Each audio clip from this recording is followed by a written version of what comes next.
Today, we end the horror. Today, we solve game theory.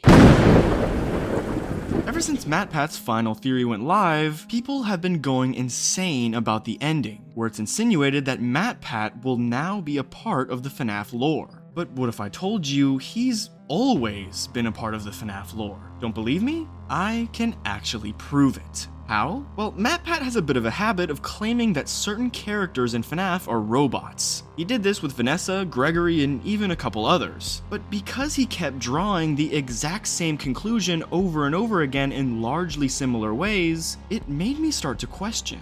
Is he just projecting onto these characters? Is he himself a robot? Or perhaps even crazier, are there multiple versions of MatPat just as he claimed there were multiple versions of Charlie in some of his theories? Now, let's get into the meat and potatoes of this, shall we? After so many FNAF theories, more specifically after nearly 80 FNAF theories, you would think he would have gotten kind of sick of the franchise by that point. But no, actually one of his last theories ever was on FNAF. Could it be because FNAF is synonymous with game theory? Maybe. But what makes more sense is that MatPat got completely sick of making these FNAF theories. So much so that he built a robot with his voice to continue production on them. To not only keep us happy, but also to allow him to make other theories on different topics, as well as running his, should we say, side business. Now, is this claim absolutely insane? Yes, but I can actually push it a step further. You know who else makes robots all the time in the FNAF story? The person who replaces people with animatronics. You guessed it, William Afton.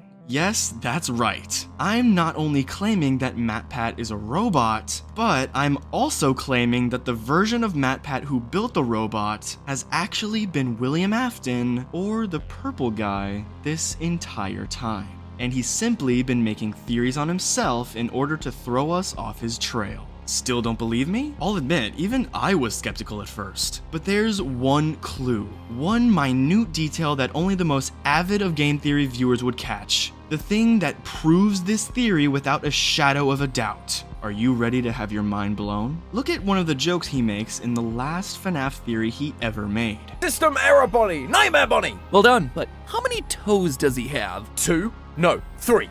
5? Again. He makes a joke about the animatronic's toes. Why is this relevant? Well, take a look at how many toes Springtrap has. The character that is actually William Afton trapped in a Springlock suit. 1, 2, 3, 4, 5. And now look at how many toes MatPat has. 5.